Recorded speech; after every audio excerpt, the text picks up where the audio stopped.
I am so happy to present today our keynote speaker for this special midwinter presentation. Mr. Roland Martin, as his vita should be showing on the screen in just a moment, is a journalist by career. He speaks to over 8 million people daily on the podcast. He is, Mr. Martins is a senior analyst for the Tom Joyner Morning Show. There he has the ability to express opinions that are related to the African American community, both in entertainment, politics, and so many other areas. He has been named as one of the 150th most influential persons in America. I am pleased that he is a part of us this morning as the 2nd Episcopal District. Won't you welcome with me as our keynote speaker, and hopefully he will have enough time to hang around just to hear 2 or 3 of your questions should you desire to ask. Mr. Roland Martin, please welcome him now. All right, how are we doing? First of all, I want to make sure that everyone can hear me, so please let me know if the audio is just fine. It is fine, thank you. All right, I certainly appreciate that. Thank you so very much. Glad to see everyone here on this Friday morning, this or Valentine's Eve, and so certainly a shout out to all your loved ones, and again, glad to be with all of you. It is an interesting time that we are living in, and it is one that calls for people of courage to stand up and speak up. We just dealt with, of course, getting rid of Donald Trump, one of the most evil and corrupt individuals ever served in the White House. But he was emboldened by people of faith. He was emboldened by white conservative evangelicals, folk who serve a different Jesus, folks who put P-R-O-F-I-T instead of having a prophetic P-R-O-P-H-E-T voice. And so we are living in a time where the church certainly needs, the black church has to assert its position and its authority when it comes to what is happening in this country. I want to jump right into what I want to talk about. And let me certainly thank my man, Pastor Jamal Bryant. You know, black folks always special. You can do something, and whether you're speaking in person or whether you are speaking virtual, they will send you text messages while you're speaking. So Jamal, I don't send you text messages when you're preaching. Well, I do when your video is messed up. So I'm just messing with you. I'm just messing with you. So yes, I had to wear my Alpha shirt for all the Kappas who are out there listening, and so I got to show y'all what a real fraternity is all about. All right, let's get right to it. I want to jump right into this thing, and speak from the perspective of very simple. Now is the time for the black church to rise again. Now is the time for the black church to rise again. Somebody who is listening, they are likely saying right now, for the black church to rise again, we haven't gone anywhere. I dare say that isn't correct. We are living in a moment now where this requires leadership. We're living in a moment now where this requires moral leadership. We're living in a moment now where it requires folks issuing a clarion call to speak to the issues that matter most for our people. We're living in a moment now where the conversation about social justice and economic justice and race equity is being discussed, and the Black church is being seen as a secondary or having even a third role in that. Now, I am not suggesting that the Black church should be in competition with Black Lives Matter. What I'm saying is, when you talk about the historical role of the Black church, it did not just simply represent a biblical or moral leadership in terms of within the walls of the church. It also represented leadership outside of the walls of the church. You're speaking to someone who, when they were starting a Catholic church in the neighborhood where I grew up, Clinton Park in Houston, Texas, the first meeting to found that Catholic church was in my grandparents' living room. It was in their living room.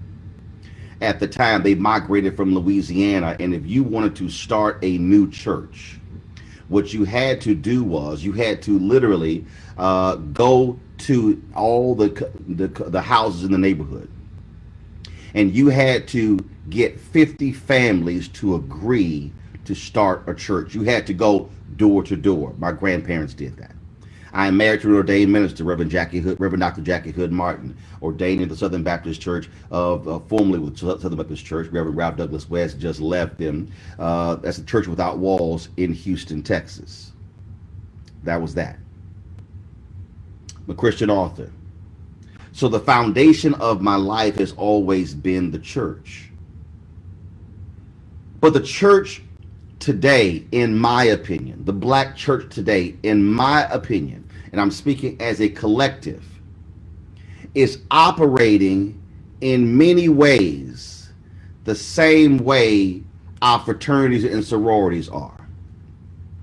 That is, we are operating insular, where we are so preoccupied with what is happening inside that what we're not doing is leveraging our power externally to be able to change the dynamics of our condition. Now, again, I'm speaking collectively.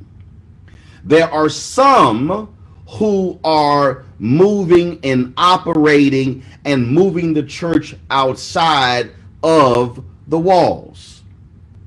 But when we look at us in significant ways, we are so preoccupied with what's happening inside the walls that people outside are then questioning what y'all doing.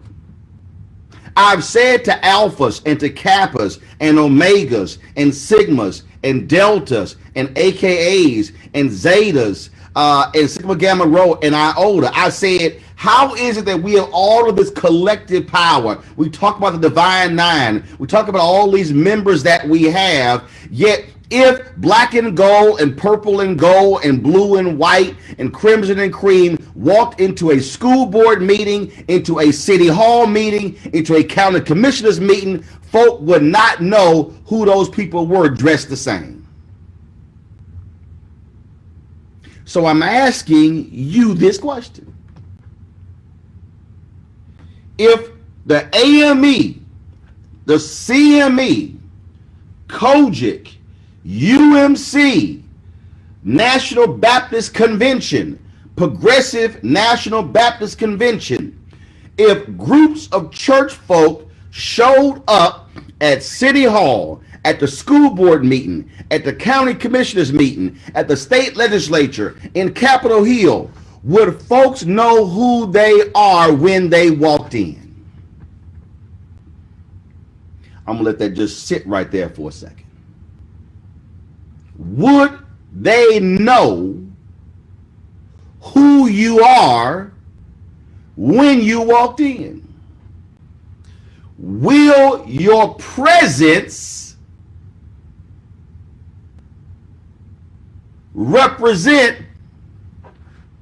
your introduction to who they are? I was joking. With someone. We were joking about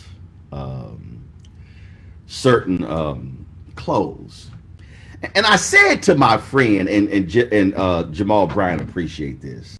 My man Jeff Johnson. Jeff is a good friend of Jamal and I. And Jeff loves to wear them tapered pants. You know, Jeff's skinny like that. So Jeff's skinny like that. So I'm a bigger brother. Jamal not as robust as me, but I said, no, I got to wear pants where the cuffs pop. So the cuffs hit the door before I do. Folks fell out laughing. They were like, boy, you crazy. I said, no. I said, I got to have pants that flow. That my cuff hits the doorway before I walk into the room. Does your presence, does your power hit the room before you walk in? I want you to think about that for a second. When you get out the car and folk roll out the buses and you are approaching a building, do the folks inside see you and go, oh Lord, who are those folks coming our way? Can they look at your walk? Can they look at your face? Can they feel your presence before you even walk into the room? Let me repeat that. Can they feel your presence before you walk into the room? What I'm trying to get you to understand is that we are missing an opportunity. We are missing an opportunity to completely shape the future of Black America. And that can only happen when we are so preoccupied with what is happening inside. Somebody is watching and you're sitting here saying, but we're not, no, we're doing stuff. But you have to answer this. Are you present or do you have presence? Are you present, but do you have presence? See, we can show up, but doesn't mean we've actually shown out. See, for me, and you can call it arrogant, you can call it cocky, you can call it whatever you want to call it. But when Roland Martin walks into the room, I'm walking and letting folks know not only am I present, because you're seeing and hearing me, I'm also going to have presence. I'm not just going to show up and then you not realize I was there. Because see, when I'm showing up, I'm letting you know something is about to happen. Now, either you gonna do something or you're gonna get forced to do something, but what I'm not going to do is accept whatever it is that you are trying to do, and there won't be a response. Let me go back to Jamal and Jeff.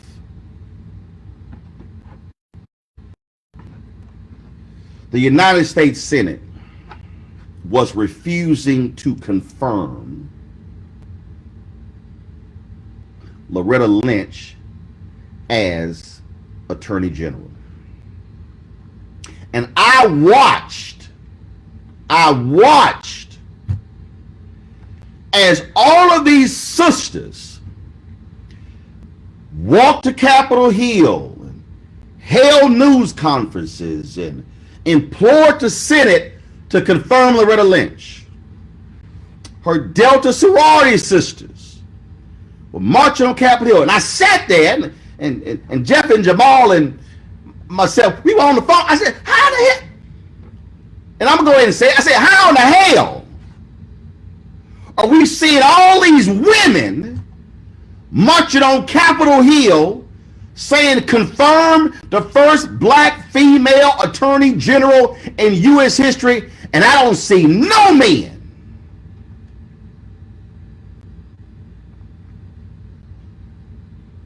I'll say it. No frats, no men's ministries, no 100 black men. Moriel, Sharpton, all of them did not lead any men on Capitol Hill. So Jeff and I, Jamal, we said we going. So we put the call out. We said, meet us at the fountain. 200 black men showed up. 200 black men showed up because we put the call out. Y'all, it was impromptu. I see one of the brothers there, Clark Green, said I was there. We put the call out. They showed up. We just didn't matter. There were people of all fraternities, brothers who weren't in fraternities, church folk, unchurched, they showed up. Most of them brothers had never been to Capitol Hill before. We were met by Congresswoman Joyce Beatty, Congressman Andre Carson. They walked us through. Y'all, there was more security there for 200 black men than when all them white folks stormed the Capitol on January 6th. So we went in. And we told the brothers, they said, we're going to go to Senator John Cornyn. We're going to go to Senator Thad Cochran's office. We're going to Mitch McConnell's office. We going to their offices. Remember, I told y'all, present and presence. Present and presence. So we go to Senator Thad Cochran's office. Some brothers split off, went to other offices, and so we went there. We went there, and they said, "Well, you need an appointment to see the senator." I said, "Well, no, we going to see the senator right now." And these white folks in his office, they're kind of like, "Oh, no, we filled up the office, y'all. I'm talking about we spilled into the hallway." And so they were like, "Well, you gotta have an appointment." I said, "Well, we ain't leaving until we speak to Senator Cochran." That was a sister who was with a group. They were sitting right next to us. And the sister overheard us, and she saw all of us. And she said, "We have an appointment. We got 20 minutes with the senator." She said, "I will give them 10 of my minutes." That's what the sister did. Secretary, no, you can't do that. She's like, "But it's my time. I'm ceding half of my time to them." No, you can't do that. So someone in the office, they came to one of the other brothers who wasn't one of the organizers, and they said, "Hey, it's a lot of y'all. So can y'all just all step into the hallway, because the office, and it's just a lot of y'all, and the whole office is packed." And I'm talking over here, and I heard him in my right ear agree to it. And I was literally engaged in conversation, and I go, absolutely not. We're staying right here. See, I wanted the brother who was with us to understand our presence was already having an impact. They wanted us to stand in the hallway. Had we left the office and stepped out in the hallway, our presence would no longer infiltrate that room. It was like this force was bearing down on them, and they didn't know what. I said, no. We're going to stay right here. I wanted them to feel the intensity of all this black maleness. I wanted them to feel it. I wanted them to sense it. I wanted them to be scared to death of it. It only happens when you have presence. Finally, they said, we've got you 10 minutes with the senator. The conference room, which is right next door, if y'all could make your way to the conference room. So we did. Senator Thad Cochran, God rest his soul, he was real old. He comes in, and he starts talking. And I said, Senator, we came here because we want to impress upon you the importance of confirming Loretta Lynch to the United States, to the Attorney General. I said, now let me remind you, Senator, you would not be standing here. And if y'all think I'm lying, we periscoped it so you can actually find that video. I said, let me remind you, you would not be standing here as United States Senator re-elected from Mississippi if it wasn't for black people. Because black people crossed over in the Republican runoff to defeat that Tea Party opponent of yours. You owe black people your re-election, so we fully expect you to vote for Loretta Lynch. He said, my mind is made up. I'm not going to reveal it until we vote, I assure you. And I said, well, Senator, let me assure you, if you do not vote to confirm Loretta Lynch, we will be back.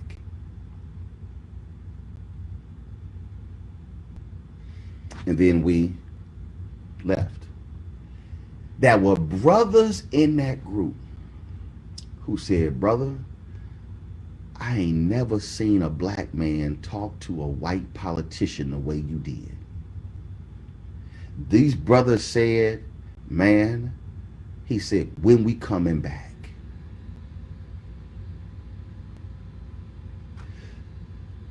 The power is not in what I said. The power is first in that three brothers saw the need to stand up for that sister. Two, we made the call. Three, we followed through on the call. Four, they came.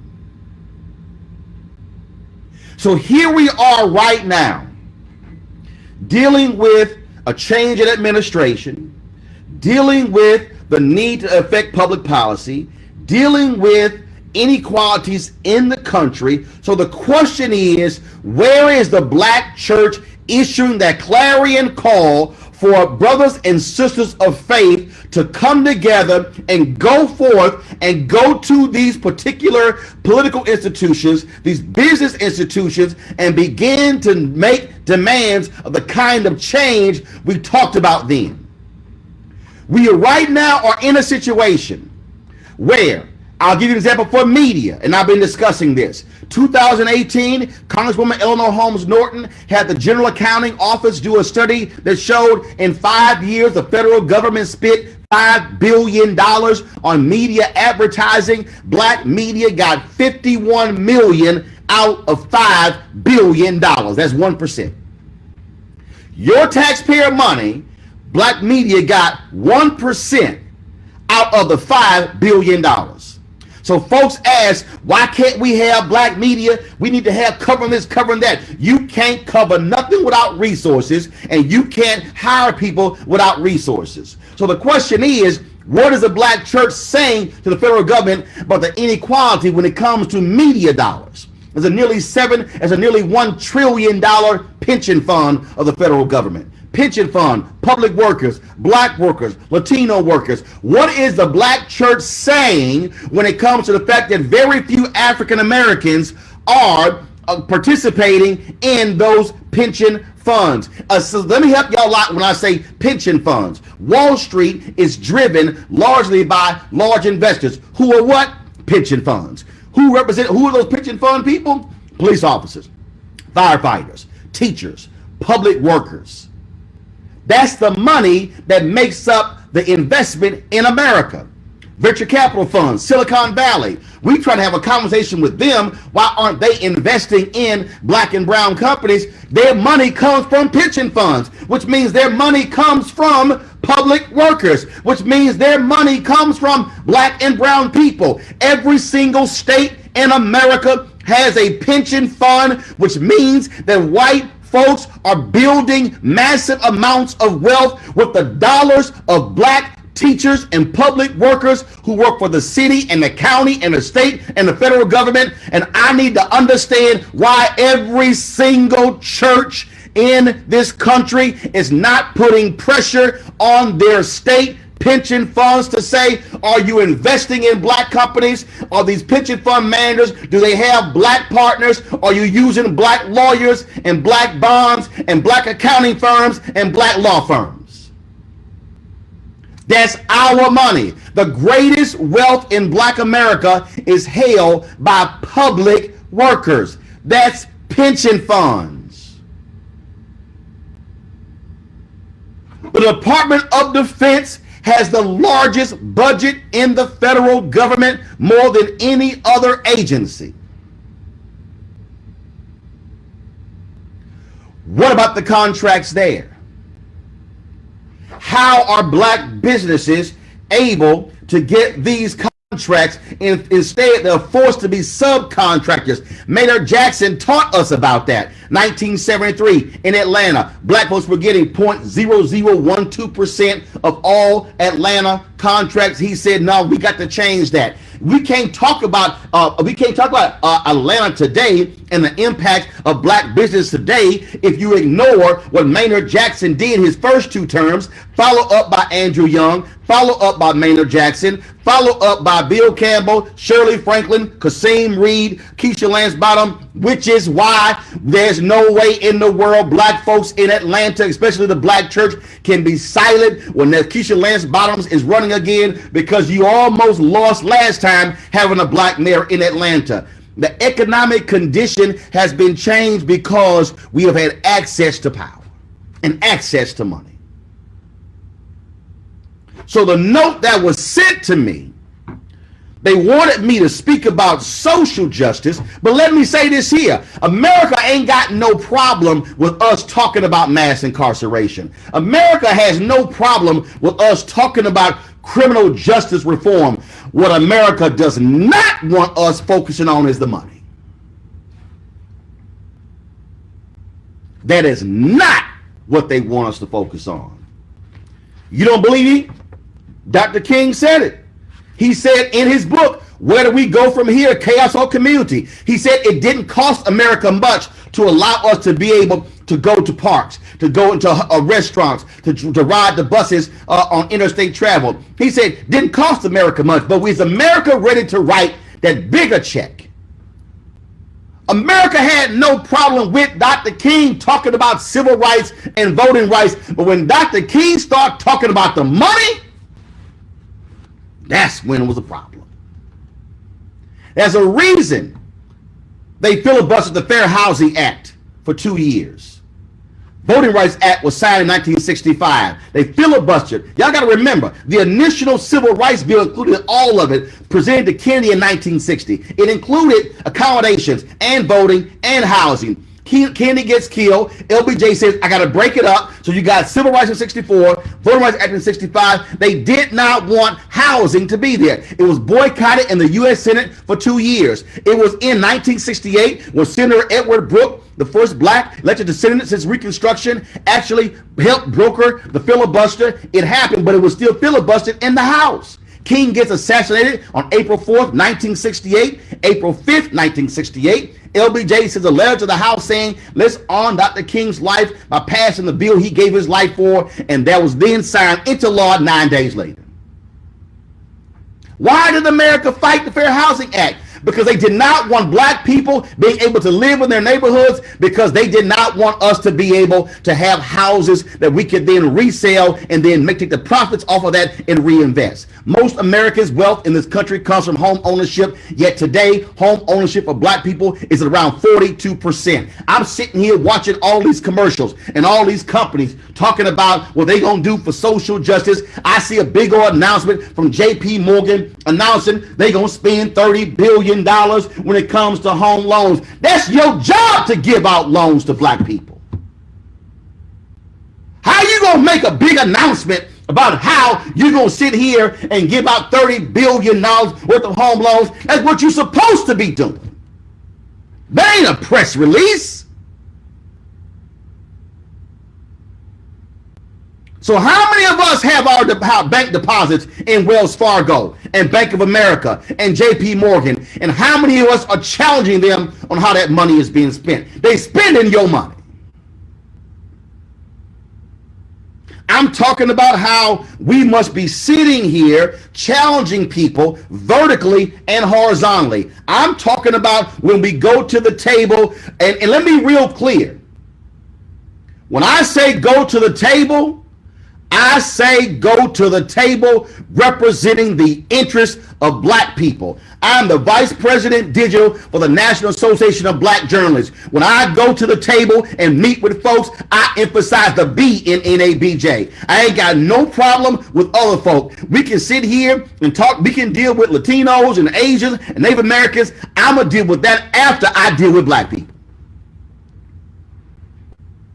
I'm talking about using our power in a much different way to affect change in America. I'm talking about having an all-out assault on the federal government and the state government when it comes to dollars, when it comes to access, when it comes to spending. And see, I'm not going to have that conversation about social dollars, because see, we ain't about to have a welfare conversation. Because see, what I need you to understand, prior to COVID, we had 2.6 million black-owned businesses in America. 2.5 million only had one employee.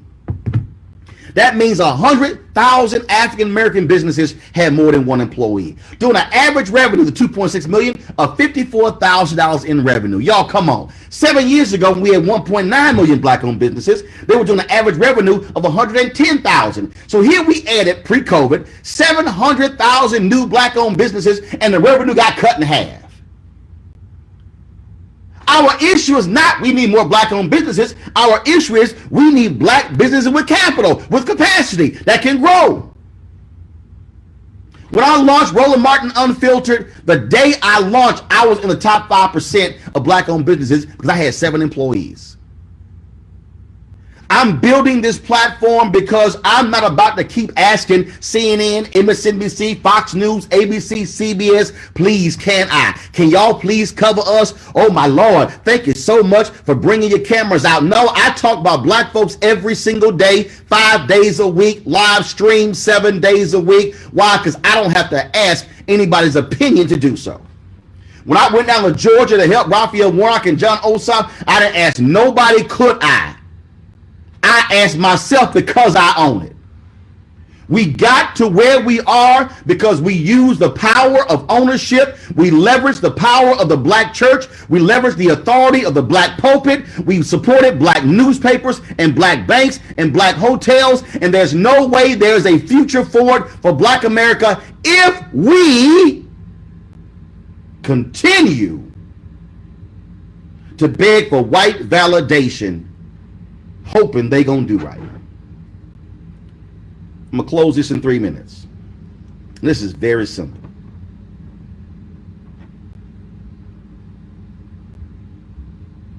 we have significant untapped power. Imagine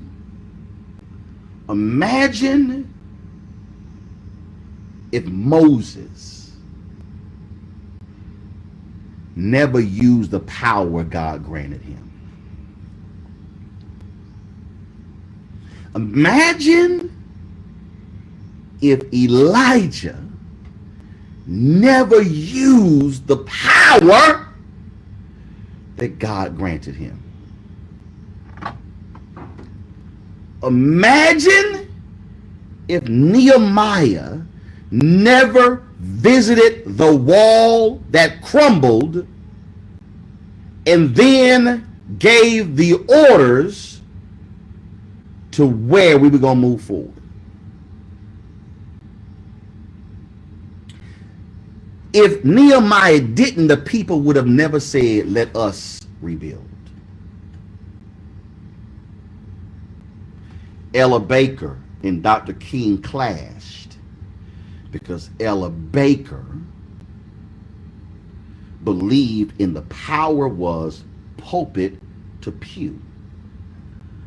King believed the power was pew to pulpit.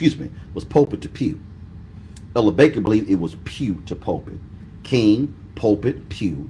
Ella Baker, pew, pulpit. What I'm about to say might unsettle some people, but I said the same thing when I spoke in Atlanta to AME bishops. And again, the show is called Unfiltered for a reason. If there are some bishops in your denomination who are not modern day Nehemiahs, it's time for y'all to retire. Let me just go ahead and say that, because I ain't got time. I ain't got time to be dancing around subjects. I don't have time to be playing with people. We are dealing with white supremacy in this country. We're dealing with lack of leadership. We're dealing with folk who are not using the influence that God gave them. You cannot stand in places with all of the pomp and circumstances and all the adornments that come with power if you're unwilling to use it. It doesn't matter being called bishop if you don't act like a bishop. It doesn't matter being called a leader if you don't lead like a leader. It doesn't matter if you don't use it, if you have it, but you don't use it. Great men and great women were not remembered for untapped power. They were remembered for how they used it to change the condition of their people. And that means we've got to have leadership in the 21st century who are standing firm, who are standing tall, who when they fire arrows at them, they don't duck, they don't dodge, they stand there and people say, there goes a leader, there goes somebody who's not scared. We must be willing to exercise our power. We must begin to challenge people and look power in the face. When we come to the table, we come walking in boldness and clarity. Don't say you walk with the power of Jesus, and if you walk like you are limp. If you walk into the room, you walk in with the power. You look like you got the power. You act like you got the power. You show them power. And then when they say, who do you think you are? You then turn around and say, look who is behind me. And when they look, you ain't got to turn around because you already know who's behind you. You already know you got 500 or 1,000 or 5,000 or 10,000. And when they see you coming, and when they see your army behind you, they are going to bow down and then say, what is it? What is it that you want? And then when you open your mouth, don't ask for nothing small. Ask for something major. Ask for something huge. Go larger, go bigger, because you are representing a group of people who have given more to this nation than they have given back. This is our moment for a third reconstruction. Du Bois talked about the first Reconstruction. The second one was the Black Freedom Movement. This is the third Reconstruction. Now is the moment for the Black church to rise up again and exert its power and its influence and to mobilize its people. And if you have leaders who have been sitting in positions for a long time and the conditions still look the same, I ask you to respectfully ask them to step aside. And if they are not willing to step aside, then you say we will remove you to bring up a new generation of leaders who are going to walk in the power and the authority of Jesus Christ and lead their people to the promised land. That is not going to be done with weakness. That is not going to be done with folks who are fat and happy. That is not going to be done with people who are willing to sell out our people and simply profit themselves. Profit. I am calling for a new generation of prophetic voices to challenge America to do what's right by its people. And that means that the AME church must join with every other Black church and say, we are going to walk in our power and use our presence because we're tired of just being present. Now I can take your questions.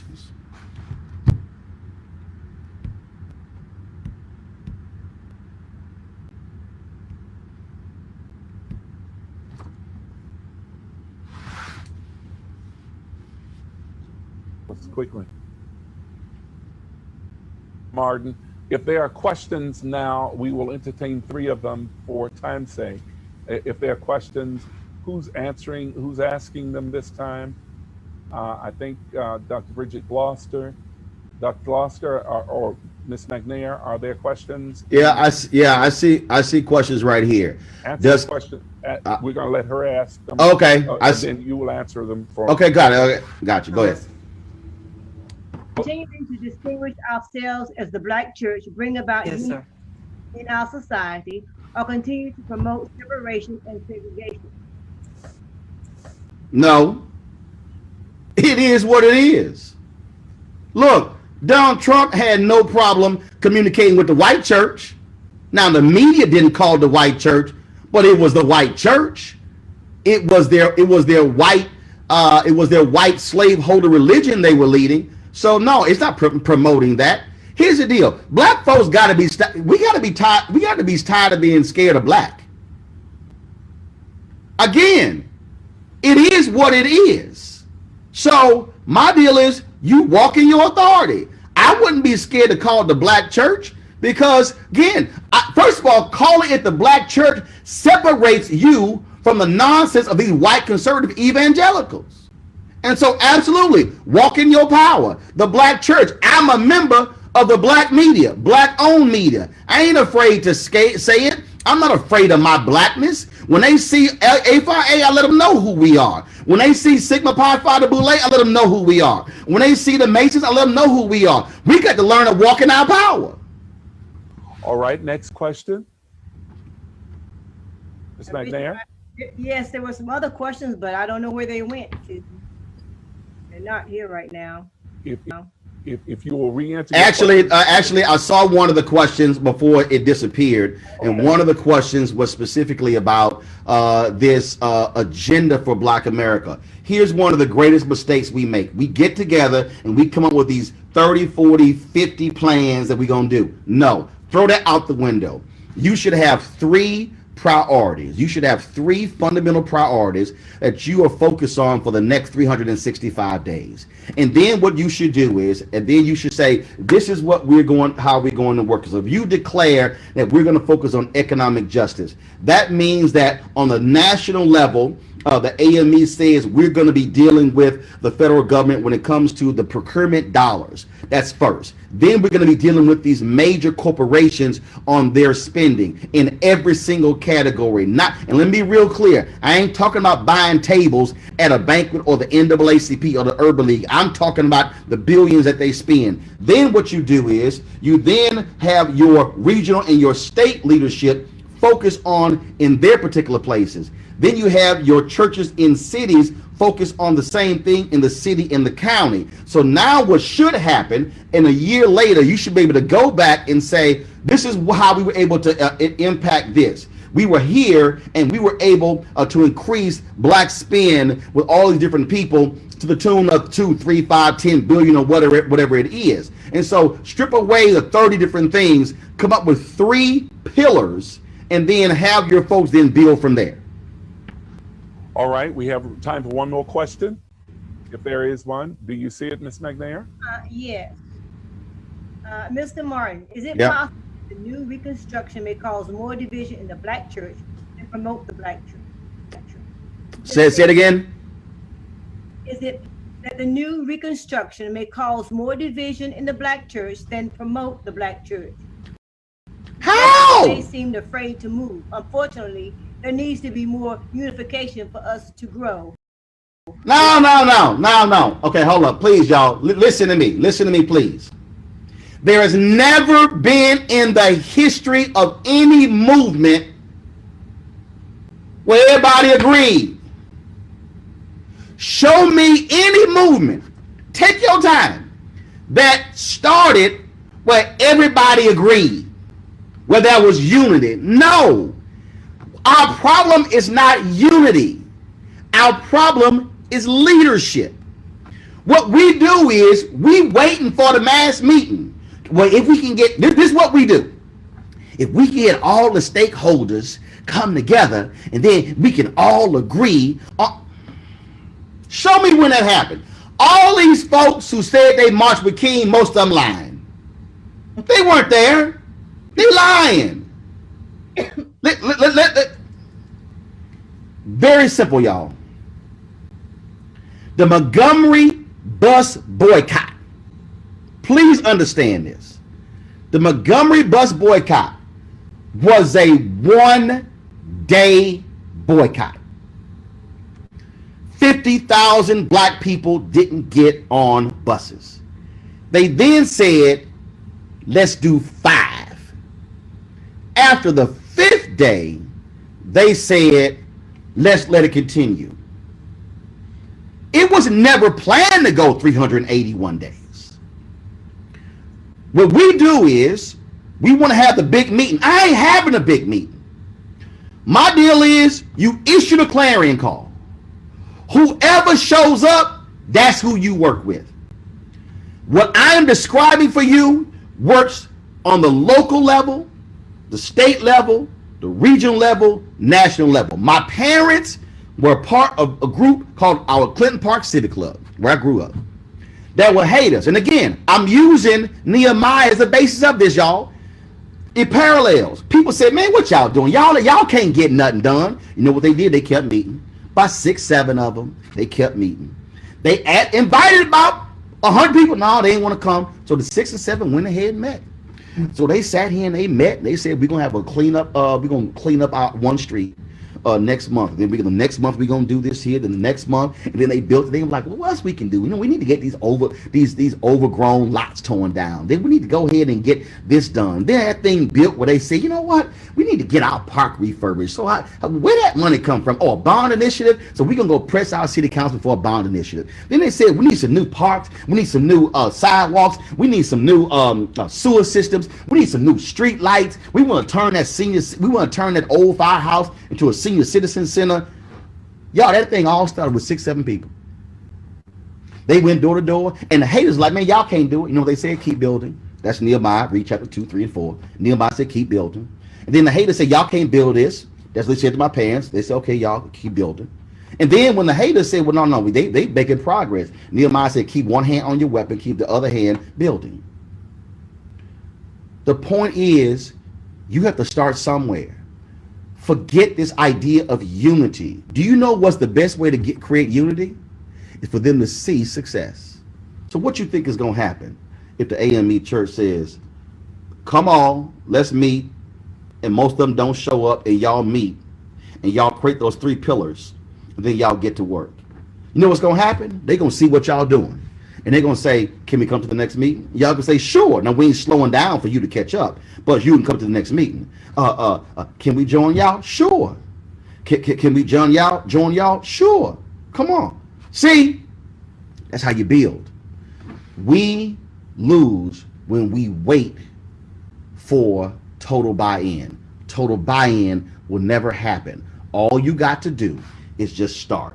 All I'm saying with this reconstruction is you got to just start. Somebody is waiting for you to start. And then when you start, you build. And if you go back to read Nehemiah, which is actually the best biblical example of how you reconstruct a community, you will read in the scripture where Nehemiah says this group built this portion of the wall, this portion of the wall, this portion of the wall, this portion of the wall, which means they built what's right in front of them. So you got to tell the AMEs in Atlanta, I need you to focus on Atlanta, but the AMEs who are in Columbus, you focus on Columbus. Now we can work together, but I need you to build where you are. Then I need the AMEs who are in Charlotte to stop worrying about the AMEs in Atlanta. I need y'all to focus on what's happening in Charlotte. Then I need the AMEs in St. Louis to build in St. Louis, and the AMEs in LA to build in LA, and the AMEs in Houston to build in Houston. Then the AMEs down in Macon to build in Macon, and the AMEs in Alabama. See, what we do is we spend all our time worrying about what somebody else is doing. No, I need you to build just where you are. Y'all, start small. The reconstruction is real. The reconstruction can happen. But last point, there cannot be a reconstruction if you don't start building. In Nehemiah, the people said, after Nehemiah gave the vision, they said, quote, let us rebuild. The reconstruction starts when we rebuild, which means we gotta start constructing. We want to thank you again, Mr. Martin. Thank you for your unfiltered comments and the truth which you have provided in your opinions in this forum. How grateful we are, and I express the appreciation of the entire 2nd Episcopal District and all of those persons all over the country and world who are viewing today. We have truly learned from your insights, and part of what helps us to grow is gathering the opinions of others, and it helps us to build our own sense of conviction as we are moved towards examining that with what we believe Scripture to be saying. Thank you again, and God bless you. I appreciate it. God bless now.